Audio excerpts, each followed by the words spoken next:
रूस के राष्ट्रपति व्लादिमीर पुतिन ने तीसरे विश्व युद्ध को लेकर बड़ी चेतावनी दी है।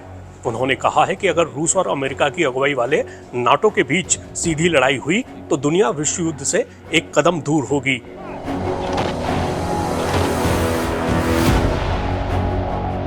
पुतिन अक्सर परमाणु युद्ध के खतरों के बारे में चेतावनी देते रहे हैं। हालांकि वो कहते रहे हैं कि उन्हें कभी भी यूक्रेन में परमाणु हथियारों के इस्तेमाल की जरूरत महसूस नहीं हुई। फ्रांस के राष्ट्रपति इमैनुअल मैक्रों ने पिछले दिनों कहा था कि वो भविष्य में यूक्रेन में सैनिकों की जमीनी तैनाती से इनकार नहीं कर सकते। हालांकि कई पश्चिमी देशों ने खुद को इससे दूर कर लिया, मगर इस बयान से बवाल मच गया। जब पुतिन से मैक्रों के बयान और रूस नाटो के बीच सीधी लड़ाई के जोखिम के बारे में पूछा गया तो उन्होंने कहा, आधुनिक दुनिया में सब कुछ संभव है। इसके अलावा पुतिन ने कहा, ये सभी के लिए स्पष्ट है कि ये पूर्ण पैमाने पर तीसरे विश्व युद्ध से एक कदम दूर होगा। हालांकि शायद ही किसी को इसमें दिलचस्पी हो।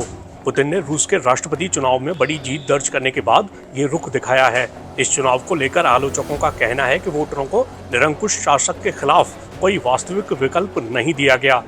जो उम्मीदवार थे वो कम लोकप्रिय थे। ये चुनाव काफी नियंत्रित माहौल में शुरू हुआ, जहां पुतिन या यूक्रेन के साथ युद्ध को लेकर उनकी सार्वजनिक आलोचना की अनुमति नहीं थी।